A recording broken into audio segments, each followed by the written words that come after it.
Bienvenidos, queridos oyentes, a Son Nuestros Hijos número 21, programa 21º, un programa disidente de todas las mentiras e imposiciones de los gobiernos en lo que respecta a nuestros hijos. Si usted tiene hijos o le preocupa lo que quieren hacer con los niños, no se pierda este programa y recomiéndelo. Estamos en Son Nuestros Hijos, multicanal radio, la radio sin complejos y sin censura. Conmigo, Alicia Rubio, soy. Están los miembros de Educadores contra el Adoctrinamiento, Alicia Beatriz Montes, Pedro González Murillo, Nanda Gredano, José Luis Castellano y Leticia García. Con esta entrevista terminamos una serie de programas dedicados a una de las manipulaciones y adoctrinamiento en las aulas, uno de los muchos y variados ataques ideológicos que sufren nuestros hijos, y que es el adoctrinamiento histórico. No se puede amar lo que no se conoce, y la historia, por ocultada, por manipulada, por mal contada, es desconocida para nuestros hijos. Y si no se ama la historia de España, difícilmente se puede amar y entender a España. Y para explicar esa historia, llena de episodios admirables, fruto de nuestra forma de ser, que a su vez es fruto de nuestra historia. Para transmitir la compasión hay que amarla, y muchos de nuestros docentes, por un extraño autoodio, la cuentan con resentimiento, la cubren de olvido, si no les gusta. La mancillan con ideologías o la trastocan buscando sacar del ayer justificaciones para cometer errores hoy. Hasta hacer odiosa la historia y hacer odiosa España. En ECA, en Educadores contra el Adoctrinamiento, sabemos que se puede enseñar historia con pasión y con honradez intelectual, con respeto por el pasado, con respeto por la verdad y con respeto por los educandos, aunque eso pueda acarrear problemas. Porque los que no tienen respeto ninguno, ni por el pasado, ni por la verdad, ni por quien les escucha, tampoco tienen ningún respeto por los que les ponen en evidencia. Y la última vuelta de tuerca en esta historia, sobre la historia, en esta historieta, sobre la historia, es el imponer por decreto una historia y una interpretación al margen de la verdad y de la realidad. Memoria histórica, memoria democrática, le llaman, a una memoria fabricada por quienes se ven perjudicados, incluso hoy, por sus propias acciones de ayer. Frente a la imposición, pues está la disidencia. Frente a la memoria falsificada, el recuerdo y los hechos. Nuestro invitado de hoy lucha contra esa memoria falsificada. Es disidente, o sea que en este programa se encuentra muy a gusto y ama la historia, ama España. Y además de su faceta investigadora, tiene una faceta educativa y de transmisión de conocimientos que nos interesa muchísimo en este programa. Fernando Paz. Bienvenido, Fernando. Es un placer estar con vosotros, Alicia, y todos los Bueno, demás, por supuesto. pues Fernando Paz es historiador, profesor, escritor, conferenciante, participante en diversos medios de comunicación. Es un hombre con mucha capacidad, con una pasión que contagia, es experto en Segunda Guerra Mundial, en la historia de España, y es un apasionado y eficaz profesor que ha dedicado su vida a transmitir el conocimiento de la historia. Autor de muchísimos libros, como Europa bajo los escombros, El fracaso de una utopía, Proceso a José Antonio, El libro negro de la izquierda española, Antes que nadie, Franco en el banquillo, Guerra civil sin complejos, Radiografía de Barbarroja o Despierta. Pues bueno, disidente de lo políticamente correcto, disidente de la historia manipulada, manipulada y oficial por decreto. Te vamos a hacer ya la primera pregunta.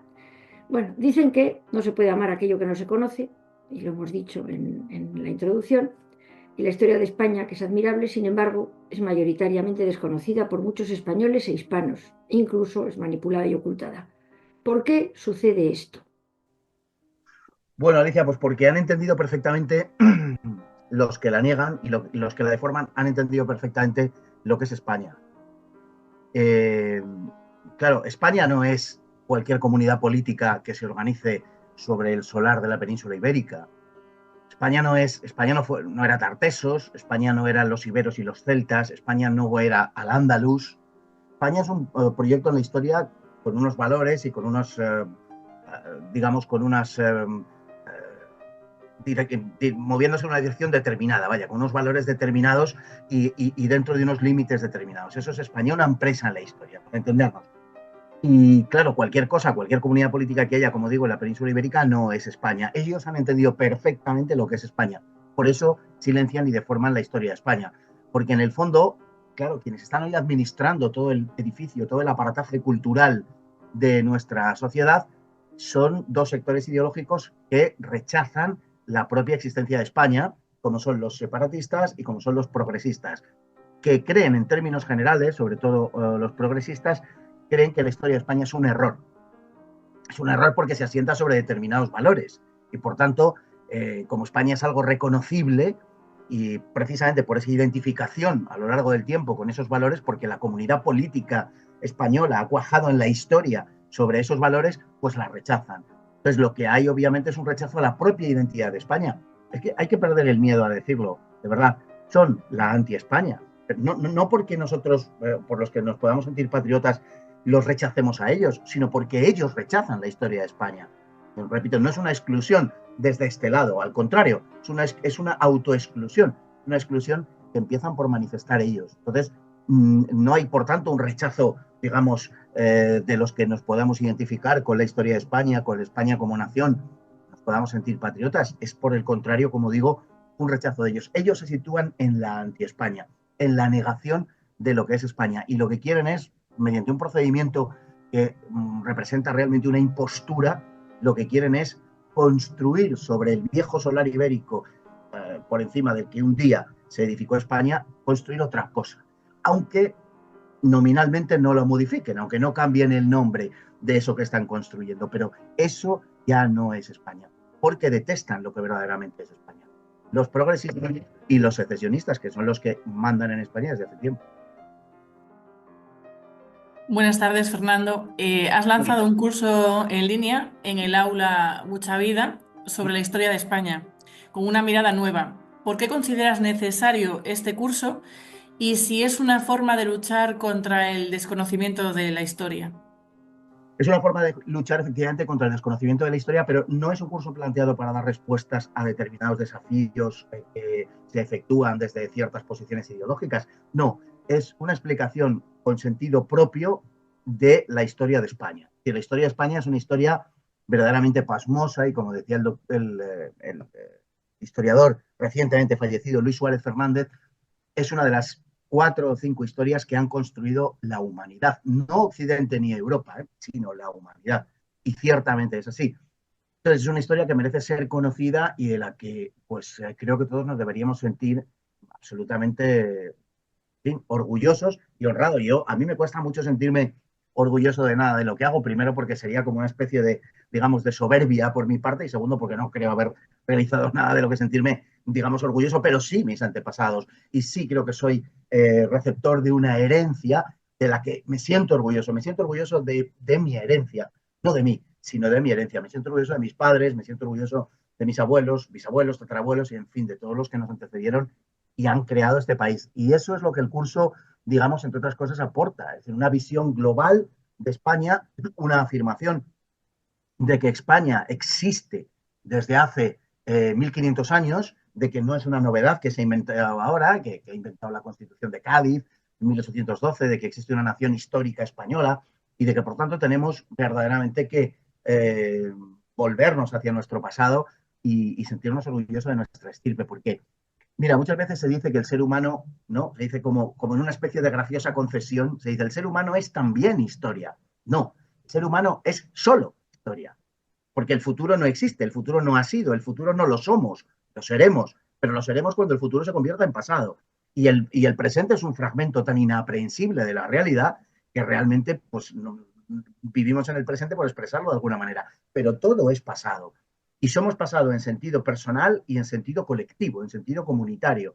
Entonces, debemos sentirnos miembros de una comunidad, no solo en el tiempo, no solo en el presente, sino sentirnos miembros de una comunidad en el tiempo, una comunidad que viene desde miles de años atrás y que ha cuajado en una fórmula histórico y política que llamamos España, ¿no? Y pues hay que afrontarlo con una mirada nueva, con un sentimiento limpio de dignidad y de orgullo que no supone sentirse mejor que nadie, sino sentirse a gusto con esa dimensión personal y comunitaria de uno mismo.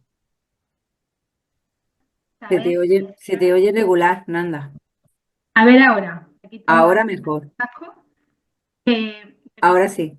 nosotros como educadores contra el adoctrinamiento estamos más preocupados por si están adecuadas o se han adecuado este tipo de clases a niños y adolescentes. ¿Qué edad entiendes tú que sería la adecuada para ir recibiendo estas clases, Fernando? Perdonar los problemas técnicos.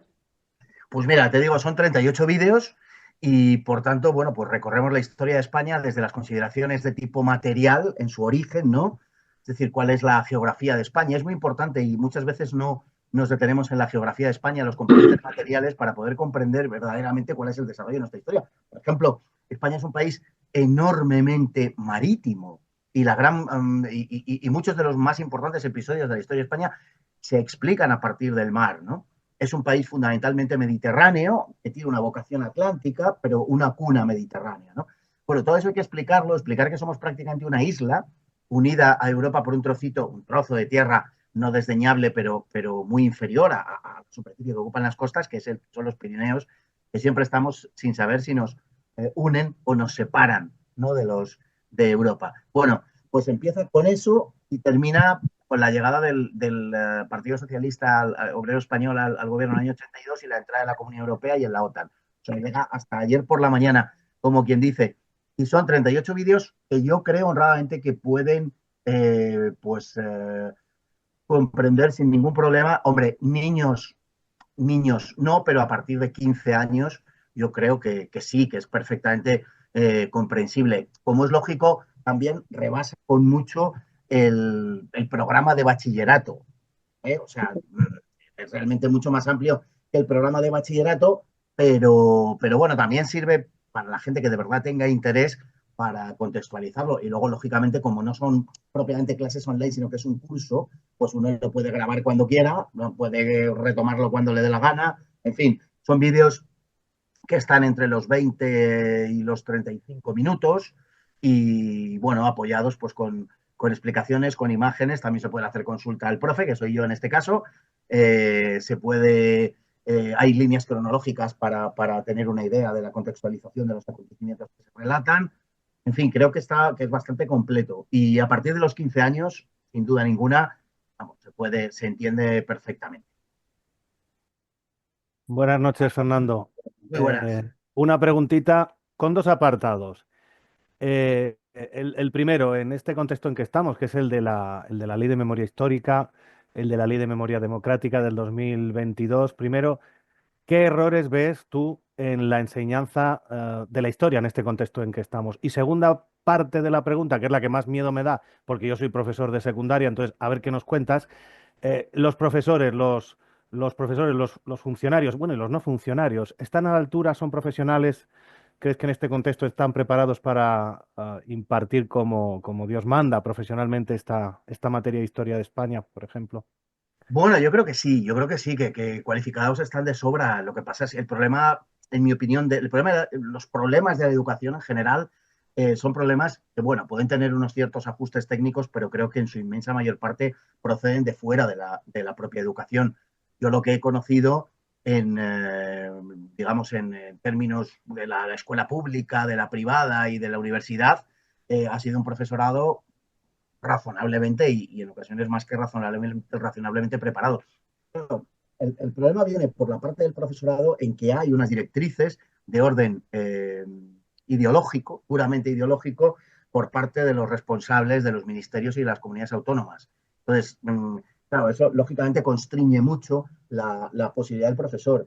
A los alumnos, por ejemplo, pues lo que les afecta son otras cosas, ¿no? Son cuestiones que nada tienen que ver con la educación. Si tú no tienes una familia estable, por ejemplo, pues es difícil que verdaderamente un alumno se pueda centrar en lo que tiene que hacer, por decirlo así, ¿no? Es decir, yo cuando como profesor pues he visto los problemas de una familia que en un proceso de divorcio, por ejemplo, ¿no? Cuando unos padres están tirando los trastos a la cabeza, ¿cómo te va a interesar la repoblación de Fernando III el Santo en la Andalucía occidental en el siglo XIII? Pues entiendo perfectamente que no, que es muy difícil arrastrar la atención de los alumnos hacia esto, ¿no? También hay que decir, haciendo una comparativa entre las exigencias digamos, del nivel de los profesores hace 30 años y hoy, es indiscutible que han descendido notablemente. Pero bueno, como ha descendido todo, o sea, tampoco nos pongamos particularmente dramáticos al respecto de esto. Mira, hace 48 horas participaba en una conferencia, charla sobre las diferencias educativas que hay en distintos países del mundo y la verdad es que fue una cosa muy constructiva y muy inspiradora, ¿no? Claro, si uno ve y uno compara la diferencia que hay en la formación del profesorado y en la exigencia del profesorado hacia los alumnos, del ministerio hacia los profesores, de los profesores hacia el ministerio, de las poblaciones hacia sus políticos. Si uno compara, pero sobre todo centrándonos en materia educativa, con lo que sucede en China, por ejemplo, uno se explica muchas cosas. Es decir, ¿por qué nos van a comer por los pies? Claro, porque la disciplina, el mérito, el esfuerzo, el sacrificio, el sentido de continuidad que se les explica, que se les exige a los alumnos y, por supuesto, a los profesores, no tiene nada que ver con lo que está sucediendo en Europa. Esto, por supuesto, se traslada a otros ámbitos, a la tecnología o al ejército, ¿no? Pero estamos hablando del tema educativo y en materia educativa, sin duda ninguna, pues la diferencia es verdaderamente enorme.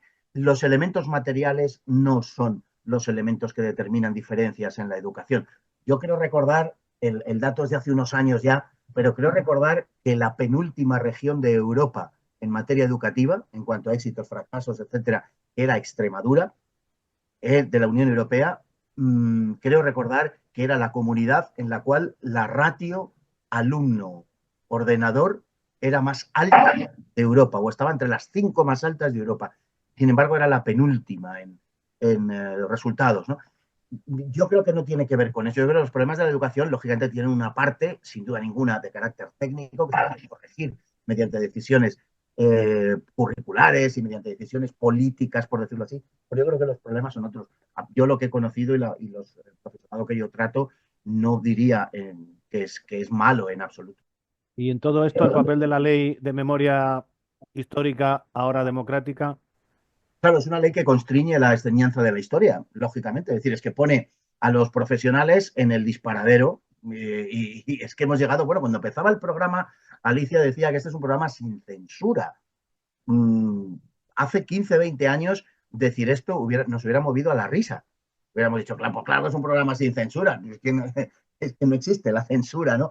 Hoy hay que enfatizarlo y subrayarlo, porque efectivamente tenemos censura por todas partes y en el tema de la historia, por las leyes de memoria, entre otras cosas, pero de forma explícita tenemos una censura que impide a los profesores pues dar determinados pasajes de la historia, determinados episodios de la historia, y muchos de ellos pues se las componen para no llegar hasta una cierta parte del temario y no tener que mojarse en ese aspecto, ¿no? Entonces, bueno, digamos que es algo que está desde el origen ya viciado. En el asunto de la memoria hay dos cosas que son rechazables. La primera es que la versión oficial que se nos da es mentira, es falsa. Pero la segunda es casi peor, es que un parlamento, es que un poder político no puede imponer una versión de la historia, ninguna, ni esta, ni la otra, ni la de más allá, ninguna.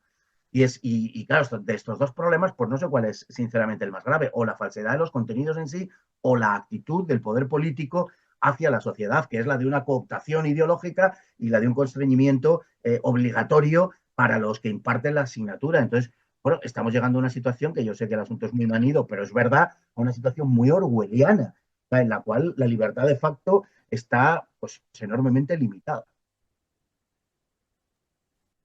Hola Fernando, la verdad es que da gusto, bueno, agradecerte tu colaboración hoy en el programa porque da gusto escucharte y aprender con tu visión de todo el tema de la historia y demás.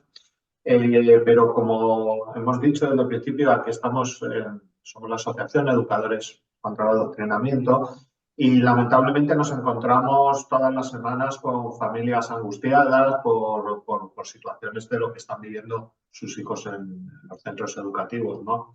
Pero al margen de este problema, que sabemos que está ahí, desde tu experiencia, ¿cómo crees que se podría enseñar mejor o hacer más atractiva la historia en las aulas, cómo se puede atrapar al alumno en este maravilloso mundo que es la historia para lo que nos gusta, evidentemente.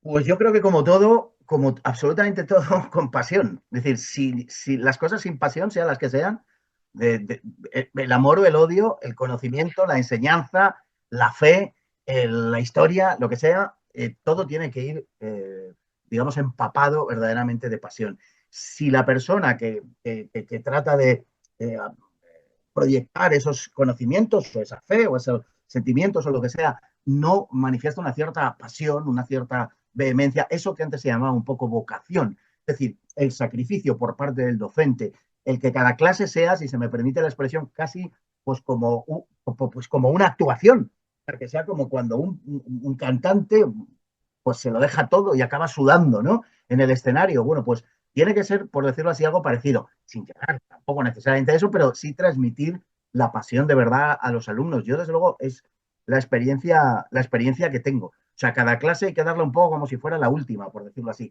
Yo no creo que los medios técnicos, insisto un poco en lo que decía antes, arreglen demasiado las cosas. Hay mil experimentos con todo tipo de cosas, desde el PowerPoint hasta películas, hasta pues, meter trocitos cortos, porque hoy ya no te aguanta nadie una película. Bueno, hoy y ya desde hace mucho tiempo, cuando de 16, 17, 18 años, e incluso de 20, 22 y 25, si le pones una película de 2 horas, no vas a conseguir que ame la temática que le estás poniendo, porque viven en el vértigo permanente, ¿no? Eso es algo que tiene que ver con las endorfinas, con en fin, la segregación de endorfinas, tal, con lo que les produce placer. Y claro, cuando tú les planteas en un mundo vertiginoso algo que necesariamente exige, demanda de él, de él o de ella, de la persona, ¿no? Demanda una reflexión, una tranquilidad, etcétera, pues de una forma, digamos, inopinada, pero te lo rechazan, ¿no? Yo creo que los medios técnicos pueden ayudar un poco, lógicamente, pues lo clásico que se ha hecho, ¿no? Poner un mapa, que puede ser pues proyectado en la pared o un mapa físico, ¿no? En un plástico, lo que sea, pero yo creo que fundamentalmente es el profesor el que tiene que transmitir eso. Yo creo profundamente en la llamada clase magistral. Yo creo que el profesor tiene que conocer los contenidos, que es eso de aprender a aprender, ¿no? O sea, eso es un cuento de camino. Y eso se debe a que hay determinados profesionales relacionados con algunas ramas de la pedagogía que han estado contaminando desde su Olimpo puramente teórico, han estado contaminando la enseñanza. Gente que normalmente no ha dado clase, porque todo este tipo de cosas vienen impuestas por gente que no conoce sobre la realidad, digamos, el efecto de la naturaleza humana. Entonces se limitan desde sus gabinetes absolutamente aislados, desde sus burbujas teóricas, a lo que se dedican es a imponer una serie de cuestiones que ellos creen en abstracto que son buenas y luego chocan con la naturaleza humana en esto como en tantas cosas y se organizan los desastres que se organizan. Yo creo en este sentido, de verdad, en la pasión, en la vehemencia, en la pasión del profesor, sinceramente, para transmitir esos conocimientos. Una de las primeras imágenes que nos quedan cuando el hombre se convierte en neolítico, se convierte en sedentario, cuando el hombre, los primeros restos civilizatorios que tenemos, cuando el hombre ya podemos hablar de historia y no de prehistoria, es una tablilla sumeria en la cual un profesor está dictando en una clase a sus alumnos. Yo creo que básicamente, mientras el ser humano aliente sobre la Tierra, eso tiene que seguir siendo así. Así es el instinto.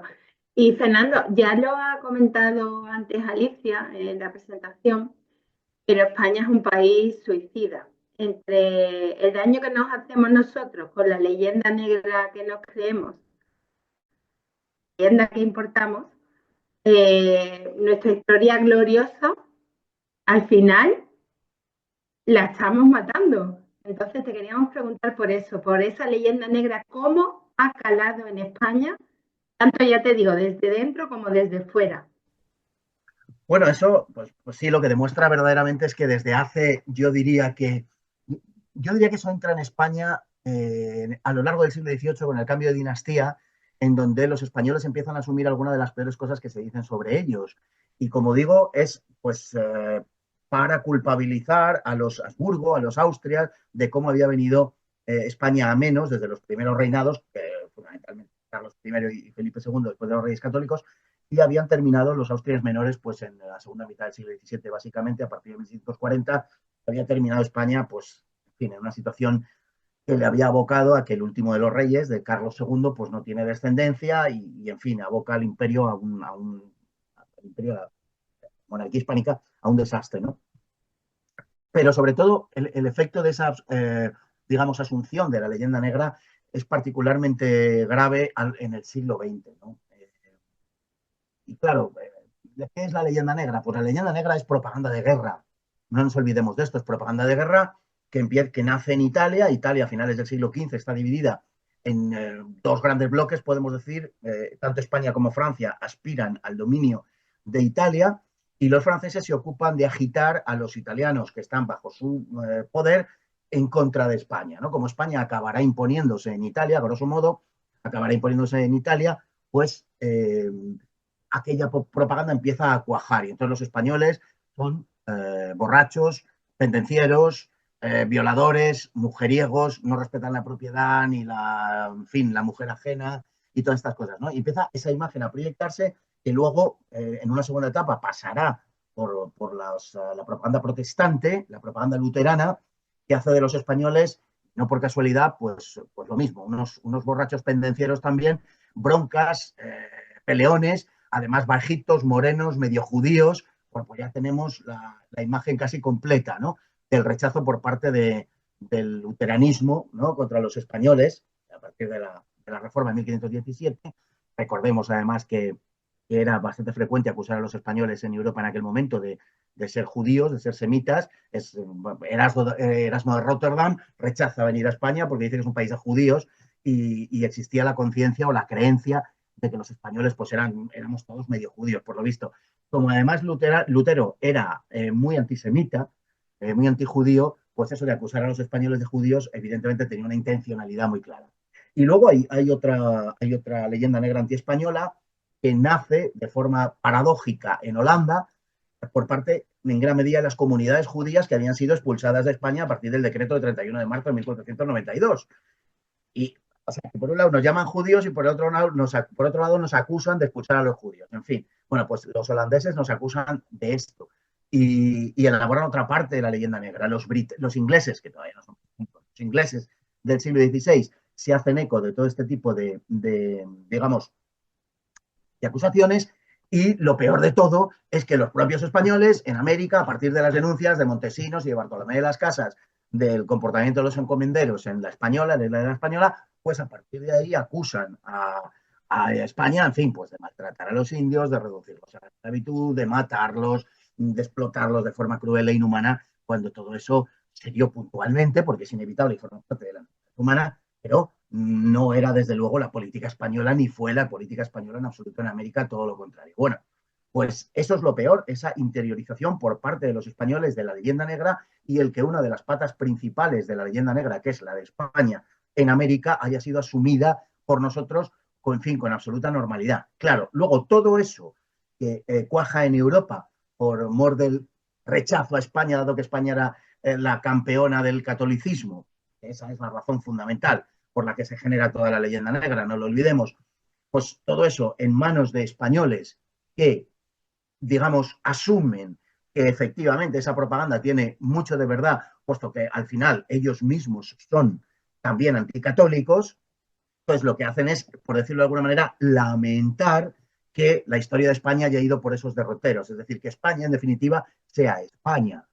Y eso forma parte del núcleo del pensamiento progresista, como decíamos antes. Es decir, ese rechazo a España por lo que es, no por lo que no ha sido, no, el rechazo a España por lo que es. Hemos tenido ocasión de ver en algún caso, por ejemplo, a reputados intelectuales, o así parece que son o quieren pasar por tales, como el señor Pérez Reverte, lamentando el dios por el que España optó en Trento, ¿no? O que España en la invasión napoleónica pues no se digamos, pronunciara a favor de Napoleón y en contra de los que se resistían a Napoleón. Pero Pérez Reverte, y le tomo de ejemplo porque es, pese a lo que parezca epidérmicamente, es realmente un exponente de esa asunción de la leyenda negra, de las digamos, de las raíces más profundas psicológicamente de la leyenda negra, aunque él no lo formule como tal, pero lo es.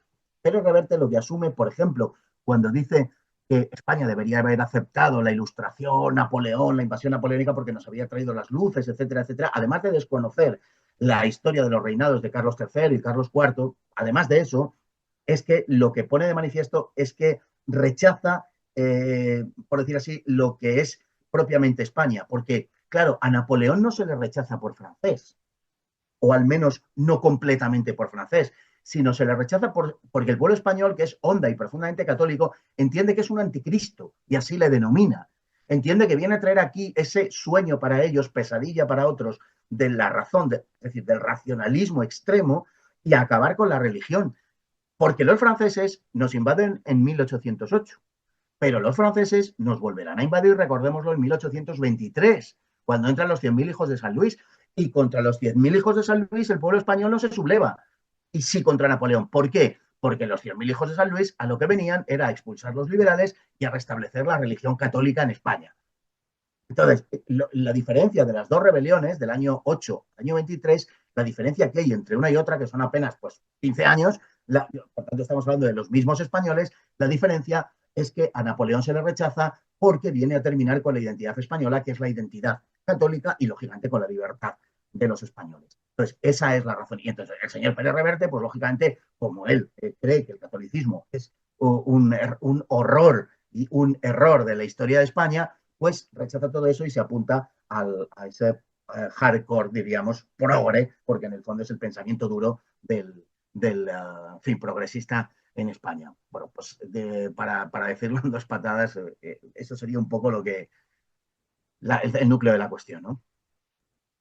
Decía Chesterton que la manera de amar algo es darse cuenta de que puede perderse. Yo también quiero ser positiva como tú y creo que estamos a tiempo de despertar y ver lo que podemos perder.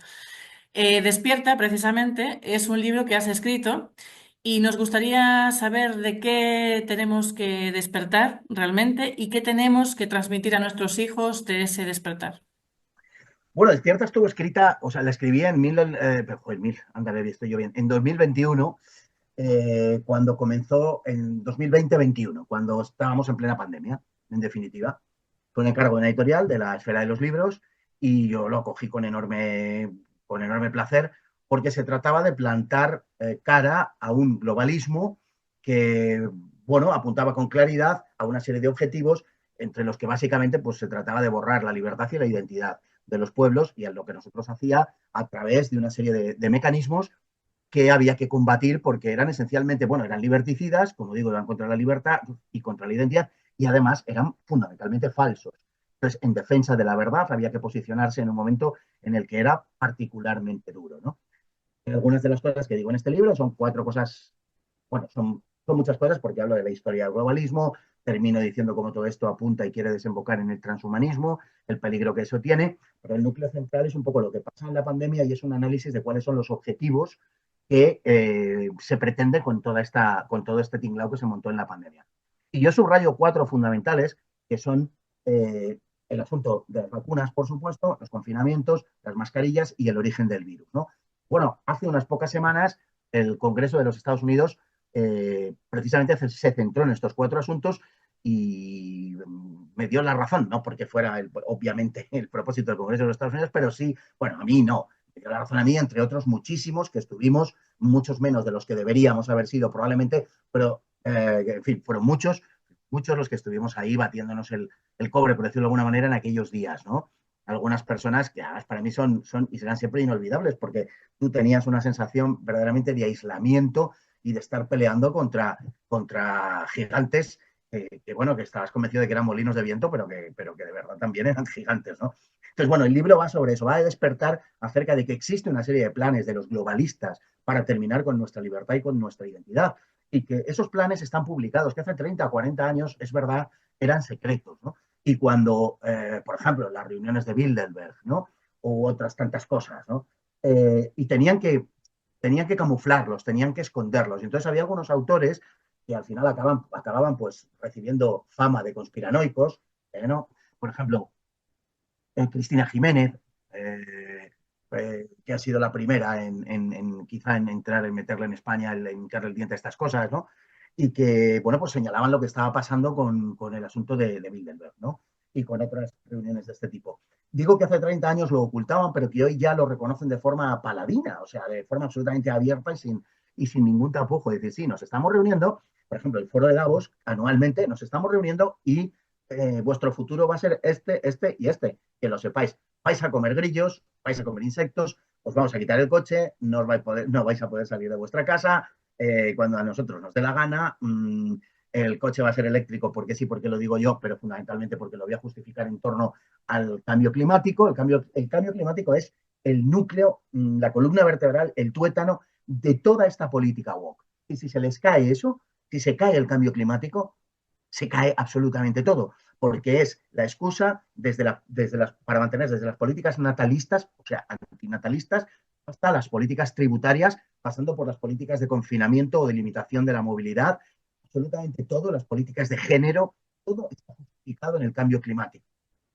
Entonces, es muy importante lo que ha sucedido en Estados Unidos recientemente, la llegada al gobierno de Donald Trump, es muy importante, más allá de lo que pueda ser el personaje o de lo que ciertas políticas nos sugieran o del cierto histrionismo pues de quién ha llegado al gobierno de Estados Unidos, pero más allá de eso, es un ataque muy duro al núcleo de todo este universo woke. Yo creo que no hay mucha gente que se esté dando cuenta de esto y por eso aprovecho ahora para decirlo, porque me parece que es sencillamente sustancial, importantísimo, básico, vital, esencial. Está dinamitando esas políticas de cambio climático, está denunciando el Tratado de París, Estados Unidos se retira, etc. Bueno, todo eso era lo que en el libro de Despierta, pues yo subrayaba esas políticas globalistas, el por qué es lo que persiguen, cuál es el vínculo que mantienen entre ellos, que es la cuestión neomalthusiana, la cuestión de la natalidad, el mantener la natalidad en unos determinados estándares. Bueno, explicar un poco por qué está pasando lo que está pasando, porque mucha gente, pues desgraciadamente, no sé si ha venido al mundo para ver pasar el tren, como las vacas ven pasar el tren, vaya, y sin enterarse muy bien de lo que pasa, y se trataba un poco de agitar el avispero y de coger a la gente de las solapas y decir, despierta, despierta que las élites, que es el subtítulo, están controlando el mundo, y el mundo no es una cosa abstracta, ajena a ti, el mundo eres tú vives en el mundo, te van a decir que no salgas de casa, te van a decir que solo puedes ir al supermercado, y acordémonos que es que al principio, haber cuidado que comprábamos en el supermercado, que había cosas que no les gustaba que las compráramos, ¿no? Y tal y cosas de estas. Bueno, fue un ensayo generalizado, yo no entro en si estuvo, en si era algo que estaba predeterminado desde antes o si fue sobre la marcha. Yo creo que es una mezcla de las dos cosas, pero en cualquier caso fue un experimento social a nivel mundial que les ha salido, yo diría que bien por una parte, pero bueno, regular por otra. Y el hecho de que Estados Unidos se salga de toda esta historia le puede dar el golpe de gracia, por lo menos durante un tiempo, a todos estos planes globalistas. De eso es de lo que tenemos que despertar, de las versiones puramente materialistas de lo que somos. Somos algo más que eso. Sobre la Segunda Guerra Mundial, Fernando, un tema en el que tú eres especialista, ¿no? ¿Cuáles serían para ti algunos de los mayores mitos, de las mayores falsedades, de las mayores, no sé, manipulaciones, ¿no? De este trágico acontecimiento trasladadas a los libros, especialmente a los libros de los niños, de los estudiantes? Bueno, yo creo que la Segunda Guerra Mundial hay muchísimas cosas, son 6 años de guerra de una extraordinaria intensidad. Yo ahora mismo precisamente estoy escribiendo sobre eso, he escrito mucho, es un poco el tema, pues, en fin, que me acercó a la historia en su momento, desde cuando tenía, pues, yo creo que mi primer libro sobre el asunto es de cuando tenía 8 o 9 años, o sea, era un asunto que me seducía enormemente desde que era pequeñito, y ahora mismo pues estoy precisamente con un libro sobre la Segunda Guerra Mundial para tratar de explicar, y a lo mejor este quizás sería el mayor mito, por decirlo así, la versión que se ha dado de la Segunda Guerra Mundial hasta ahora debe ser puesta en cuestionamiento porque obedece a los intereses, ha obedecido hasta ahora a los intereses de la Guerra Fría, fundamentalmente, ¿no? Hay que reformular, fundamentalmente desde el punto de vista de las grandes potencias, como hizo Andreas Gruber a final de los 80, los intereses de las grandes potencias de la Segunda Guerra Mundial, que realmente es lo que lo explica, ¿no? Y pues mira, te diría, por ejemplo, que la Segunda Guerra Mundial podría no haber sucedido perfectamente, que la Segunda Guerra Mundial vino provocada indudablemente por la agresividad de la política exterior alemana, por la agresividad y por el dinamismo también a la vez. Quiso conseguir demasiados objetivos, algunos de los cuales eran razonables, pero los quiso conseguir en un lapso de tiempo muy corto, con lo cual desequilibró el mapa europeo y, por tanto, la relación de fuerzas europeas con mucha rapidez y de una forma muy dramática, y es indiscutible, ¿no?, que es la política exterior alemana, la irrupción de Hitler en el mapa europeo, básicamente lo que produce pues ese desequilibrio y lo que termina desencadenando la Segunda Guerra Mundial. Ahora bien, el propósito no era desencadenar por parte del agresor una Segunda Guerra Mundial. También hay que puntualizar esto porque era perfectamente consciente Alemania de que no podía sostener una guerra mundial, ni muchísimo menos, y se había jactado Hitler en muchas ocasiones de que él nunca caería en el error del Kaiser de tener dos frentes, etcétera, ¿no? Entonces hay que explicar todo eso, que es en lo que estoy ahora, explicar por qué la guerra contra Gran Bretaña, que nunca tenía que haber sucedido, por qué la guerra contra la Unión Soviética, que nunca tenía que haber sucedido, y además donde Alemania dio una oportunidad, por decir así, a la Unión Soviética para que se enganchara a los planes alemanes de política exterior y no tener que ir a la guerra. Y en cambio hay una parte de la Segunda Guerra Mundial que ha quedado muy oculta, muy preterida, que en mi opinión conforma lo que verdaderamente era el núcleo de la política exterior alemana, que era la visión de Hitler de una guerra continental.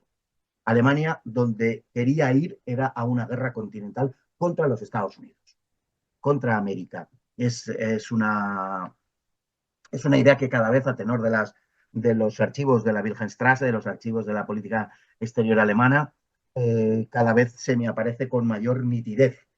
O sea, sobre todo a partir de 1940-41 se ve con bastante claridad que el objetivo de Hitler pasaba por hegemonizar el continente europeo, no necesariamente mediante una guerra contra Francia o Gran Bretaña, sino con alcanzar la hegemonía de tipo político o con guerras cortas contra sus vecinos, pero evitando una guerra generalizada. Pero en cualquier caso el objetivo era que el continente europeo quedase bajo la hegemonía alemana. Y a partir de ahí existía una idea de Weltpolitik, existía una idea de política mundial de enfrentamiento con el hemisferio occidental. Básicamente, lógicamente, como es Estados Unidos, y Estados Unidos arrastraría a toda América, por razones obvias, porque es el cuarto trasero, ¿no?, de Washington. Una América que podía ser autosuficiente y una Europa que debía ser, en opinión de Hitler, autosuficiente. El problema, por decirlo así, es que, claro, las cosas no sucedieron como no suceden nunca, como uno las ha previsto en realidad. Y tanto Gran Bretaña como la Unión Soviética, pues rechazaron el papel que Hitler les había, digamos, diseñado para que tuvieran que desempeñar en el mundo, ¿no? Y de ese rechazo, tanto por parte británica como por parte soviética, pues se siguió un absoluto desastre para Alemania que acabó en la peor de las tragedias para Europa y para la propia Alemania, en primer lugar, además. Muy bien, Fernando. La verdad es que has abierto un montón de temas de debate y de temas súper interesantes y muy variados.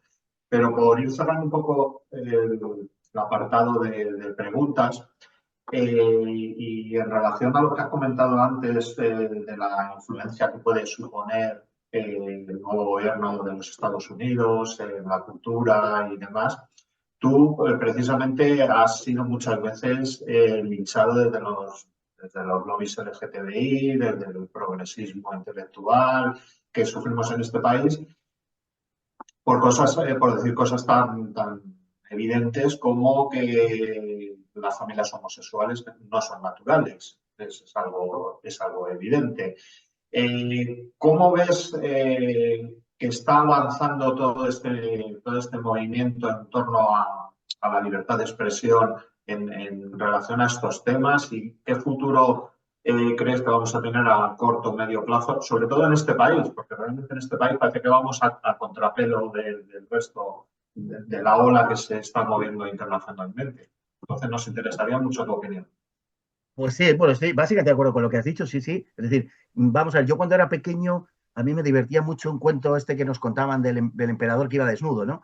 Bueno, me hacía mucha gracia, ¿no? Porque el niño señalando al emperador que iba sobre una carroza y tal, y todo el mundo haciéndose lenguas de los ricos ropajes que vestía el monarca, y cuando en realidad, bueno, además al monarca lo dibujaban, por lo menos en mis cuentos, como un señor de bastante mal ver, ¿no? De bastante poco ver, un señor con muchas carnes, tal, y todo el mundo pues alababa su prestancia. Bien, bueno, pues estamos en eso. Realmente estamos en eso. De hecho, en estas fechas se está viendo ahora en un juicio y creo que tiene mucho que ver con lo que comentabas tú, el famoso beso de Rubiales y tal, y todas estas cosas. Todos hemos visto lo que hemos visto. Todos hemos visto lo que hemos visto. Hemos visto que el beso, en fin, en el beso no hay ningún forzamiento de absolutamente nada. Ella se ríe, ella accede, minutos después se sigue riendo, horas después se sigue riendo, días después se sigue riendo, manda mensajes a sus compañeras, eso ha salido publicado, incluso creo que se pone un tatuaje donde pone el beso, en fin, una serie de cosas. Esto es la evidencia, lo hemos visto todos, y a nadie se le escapa realmente la naturaleza de este hecho, ¿no? Bueno, pues han hecho creer a medio país que esto es poco menos que una violación. O sea, es así, lo han hecho creer, han hecho creer a la gente que el emperador va vestido con ricos ropajes, y es como aquella cuestión, aquella frase de Groucho Marx, pero ¿usted qué va a creer, a sus ojos o a mí? Bueno, pues la mitad de los españoles están creyendo a mí, no a mí en este caso, sino a quienes lanzan la campaña esta absolutamente absurda y contra toda razón y contra toda experiencia sensorial, ¿no? Y en ese sentido, creo que en España, como bien dices, vamos atrasados. Y aquí nos arrastra la inercia de muchos años de esta ola, pues digamos, de filosofía absolutamente ridícula, de la posmodernidad y todas estas cosas. Pero en muchos sitios del mundo tampoco debemos perder la perspectiva al respecto de esto. En muchos sitios del mundo no es tan así. O sea, pensemos en China, pensemos en la India, pensemos en toda Asia, pensemos en Rusia, pensemos ahora en Estados Unidos.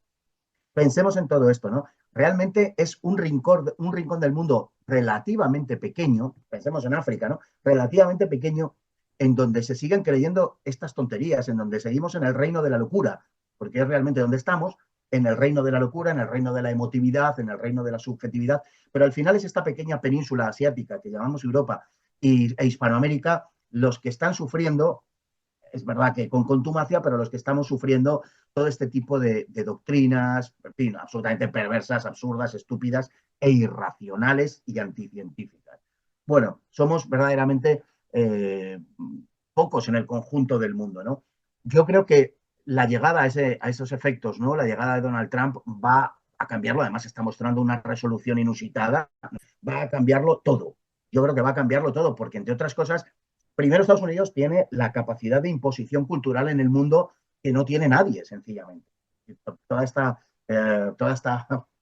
basura nos viene de Estados Unidos, nos viene de las universidades norteamericanas. Es verdad que en muchos casos, a partir de profesores que huyeron de Europa, sobre todo de Alemania, en los años 30, pero que bueno, que luego, pues no sé, nos han retornado todas estas ideas, ¿no? Pues desde en fin, el psicomarxismo, la escuela de Frankfurt, etcétera, ¿no? Y yo creo, sinceramente, que en España, por desgracia, puede que dure un poquito más, pero yo tengo la creencia firme de que tiene los días contados. Lo vamos a ver sobre todo en el cambio de políticas, como he dicho antes, verdes, en el cambio de políticas climáticas, en el cambio de la política económica en cuanto a la adopción de aranceles. Todo ese tipo de cosas nos va a marcar un cambio general en las cuestiones que algunos llamarían infraestructurales, pero que al final son las verdaderamente importantes, son las culturales, ¿no? Y yo creo, estoy convencido de que sí. Además, hay una cuestión que no debemos olvidar porque es una clave de lo que se nos viene, y es que la gente joven, la gente que está llegando, la gente, en fin, de 15 años a 40, a 35, 40, es gente que viene con muchísimo menos complejos, es gente que ya no viene con las viejas mochilas de los complejos, en fin, del que dirán, de me cancelan, de tengo miedo, de me van a mirar mal en mi vecindario, de mi cuñada no me habla, de qué horror la cena de Navidad. No, es gente a la que le da absolutamente todo igual, y no solamente eso, sino que además están representando una reacción contra el paradigma imperante hasta ahora, para empezar porque es enormemente coercitivo, y lo propio de la juventud es rebelarse y sublevarse precisamente contra lo impositivo, contra lo coercitivo. Y vienen con ganas, y vienen fuertes, y vienen sin complejos. Yo, sinceramente lo digo, creo que además se está manifestando mucho en algunos temas, como por ejemplo es en el del feminismo y en el de género, creo que se están manifestando de una manera muy abierta, y yo sinceramente lo digo, creo que estamos cerca de un cambio de paradigma. Hay que tener en cuenta, por supuesto, que esas cosas no se producen hasta que los beneficiarios de un estatus determinado, los beneficiarios de precisamente el paradigma actual, no se jubilan de alguna manera, no se jubilan de los medios, no se jubilan de la academia, no se jubilan de las cátedras, etcétera, porque van a defender su estatus por encima de todo, y caiga lo que caiga. Eso ha pasado siempre. Pero el cambio de paradigma teórico, yo creo que ya estamos en él y si no se ha producido. Bueno, pues pasamos a una brevísima tertulia. Si alguno queréis aportar o preguntar alguna cosa más a nuestro invitado, nos quedan unos minutitos, pero quedan. Yo, Fernando, si fuera posible, me gustaría que nos dijeras, nos gustaría oírte decir algo del famoso año 2025, el año de Franco, ¿no? ¿Qué valoración puedes tener de ese gran año? Em, Sobre todo de una cosa que a mí me gusta mucho, ¿no? A ver si nos cuentan algo del franquismo en su vertiente social y nos recuerdan, ya sé que soy muy pesadito con el tema, ¿no? Me conocen mis compañeros que se hicieron viviendas, que se creó la seguridad social y cosas de esas, ¿no? ¿Qué nos van a contar en este 2025, tú crees, de Franco? Pues mira, yo creo que le van a ir poniendo sordina a estas celebraciones, porque decía Oscar Wilde que nunca tendrás una segunda oportunidad de causar una buena primera impresión. Y eso es absolutamente cierto, ¿no? Y la primera impresión de Sánchez con estas conmemoraciones ha sido penosa, porque se le ha ocurrido empezar por comparar 2025 con 1975. Y la respuesta en redes ha sido abrumadora, sencillamente abrumadora en contra. Entonces, ha empezado mal. O sea, como decía San Pablo, el mal es malo hasta para el propio mal, porque genera división, ¿no? Y es verdad, y porque el mal incorpora necesariamente la contradicción en sí mismo, puesto que es una negación. Y esto es lo que les ha pasado. Si tuvieran un poquito más de cerebro, un poquito más de cabeza, que no es el caso, pues hubieran empezado vinculando a Franco, por ejemplo, con Hitler, ¿no? Además tenían lo de Auschwitz muy cercano y podían haber hablado de los prisioneros españoles, en fin, etcétera, ¿no?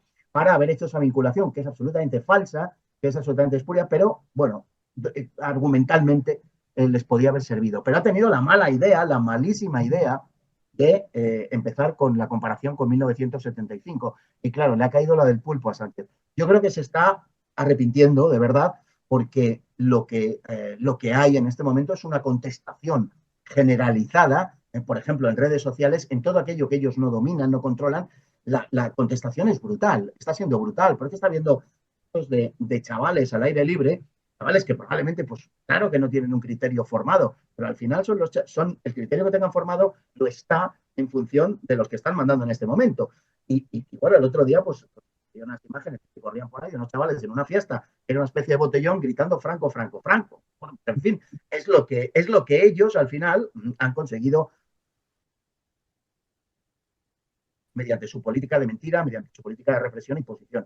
Pero yo creo que esta serie de actos van a ir a ver. En todo caso, es una oportunidad muy buena, de verdad, para, ojalá que fuera así, devolver la figura de Franco a la historia. Y Franco lo que no tiene que estar es en la actualidad política. Es que el problema viene porque ellos han descendido la historia a la arena política y la han utilizado con una finalidad simplemente de alcanzar la hegemonía cultural pro domo sua, para poder articular un discurso político que les asegure una superioridad moral permanente. Entonces, son ellos quienes lo han hecho. A Franco hay que devolverlo a la historia. Está muy bien el debate sobre Franco, yo soy el primero que está complacidísimo con eso, pero siempre y cuando ese debate se efectúe en términos, digamos, intelectuales e históricos. Pero no puede ser que forme parte del debate político. Y al pasar a formar parte del debate político, pues lógicamente está teniendo la contestación que está teniendo. Y es una magnífica ocasión, de verdad, para contarle a la gente que era de verdad el franquismo. Eso es. Sí, una cosa, te voy a llevar la contraria, hombre, mira. Muy bien. Porque has dicho que si hubieran tenido un poco de cabeza, hubieran intentado asociar Franco el tema Auschwitz y tal, pero es que como han salido los datos de la época de Franco, como salga la de judíos que salvó Franco, de manera directa e indirecta, tanto pasando por Pirineos como todo el trabajo de San Brice, etcétera, etcétera, es que al final acaban haciendo a Franco justo entre los justos. Entonces, claro. Ya te digo que te llevo la contraria porque yo creo que hubiera sido estupendo porque les hubiera pasado eso y ya hubiera sido la monda. Porque es que son... Sí, pero Alicia, el primer golpe, tienes razón, porque hay una serie de temas que, muy claros, en los que el franquismo va a salir siempre bien parado. Pero por lo menos das el primer golpe y además es duro, ¿no? Es decir, ¿por qué? Pues porque hubo republicanos en los campos de concentración alemanes, bla, bla, etcétera, etcétera. Entonces, el problema está en que han empezado con un tema que es les es absolutamente adverso. Es que simplemente con explicarle a la gente lo que le costaba y además el otro tema, digamos, es más de carácter moral, pero es que decirle a la gente, mira, un piso te lo comprabas en 10 años y solamente con un 20%, incluso menos de tu salario, y solamente de un salario en una familia, y además teniendo 4 hijos, y además teniendo la suegra en casa. Esto ya no sé si puede poner en el lado positivo o no, pero en todo caso era uno más a sumar a los que mantenían un solo salario. Esto lo hemos vivido todos los que tenemos ya una cierta edad. Es que trabajaba nuestro padre y nuestra madre pues estaba en casa trabajando, lo mismo que nuestro padre, Totalmente, más, sí. pero no remunerada, y teniendo 4 hermanos. Y nos íbamos un mes, Y y teníamos más. coche, teníamos tal, y de vacaciones, claro, y más, y nos íbamos tal, bueno, yo te contara, en mi casa nos Si íbamos el yo te 27 de contara. julio y volvíamos el 4 de septiembre, así era. Es decir, mi padre era un funcionario del Consejo Superior de Investigaciones Científicas, pero que no, quiero decir, un empresario de tal, ni muchísimo menos, es decir, era un funcionario. Entonces, así vivían los españoles. Es que hay que contarle a la gente la verdad. Entonces, claro, cuando se enteran verdaderamente de lo que era aquello, de lo que fueron sobre todo la segunda mitad del franquismo y del país que nos han dejado hoy, sacrificando a la población española a mayor gloria de su dirigente política, empresarial, financiera y mediática, cuando se entera de eso la gente, lógicamente se cabrea y lógicamente reacciona. Entonces, claro que sí, Alicia, yo creo que cualquier tema que saquen, prácticamente cualquiera, les deja a ellos mal. Bueno, vamos a ver, vamos a pasar ahora a una parte ya final, porque se nos ha pasado la hora, se nos ha pasado volando. Te tenemos que volver a traer, porque nos hemos quedado con ganas de muchísima más tertulia. Y es que vamos a pasar a la reflexión de nuestra compañera Alicia Beatriz, que siempre hace al final del programa. Así que te paso los trastos, Beatriz. Querido oyente, gracias a Dios, disponemos de muchos y muy buenos historiadores que están dando un paso adelante para exponernos la verdadera historia sin censuras, intromisiones ideológicas partidistas y mentiras. Pero te he de confesar un secretillo. De entre ellos, Fernando Paz, nuestro invitado de este programa, es uno de mis favoritos. No solo es ameno, divertido y claro, sino que en sus incansables intervenciones que podemos encontrar en la red, así como en su canal de YouTube El Búnker Bar, lo hace de un modo sencillo para que todos, incluidos esos que andan despistados o sometidos al adoctrinamiento histórico, puedan al menos interrogarse y contrastar la información facilitada. Porque Fernando Paz no es un charlatán que dice y desdice como tantos que observamos a diario en la tele. No, este profesor habla con datos y ya sabemos, querido lector, que dato mata al relato. Ese relato forzado que les están induciendo a creer a los alumnos en los centros escolares, lugares que se están convirtiendo en campos de manipulación mental. Por esto, desde la Asociación ECA queremos manifestar nuestro agradecimiento a Fernando Paz por trabajar incesantemente mostrando esa historia oculta en los libros de texto. Porque, querido oyente, durante el comunismo soviético, la resistencia se escondía para enseñar a sus niños y jóvenes aquella verdad que estaba prohibida ni siquiera pronunciar. Y gracias a esas personas valientes salieron reforzados. De esta forma clandestina se reunían arriesgando su vida. Muchos cayeron, es verdad, pero fueron una pieza fundamental para lograr la libertad. Hoy nuestros rincones y escondites están ahí en los cursos, libros y canales de las redes sociales que nos dejan, al menos en parte, mostrar la verdad para que podamos proteger a nuestros menores. Porque ya sabes, querido oyente, que nosotros, los miembros de ECA, somos disidencia y esta labor la hacemos por ellos, porque son nuestros hijos. Un saludo y hasta la próxima cita.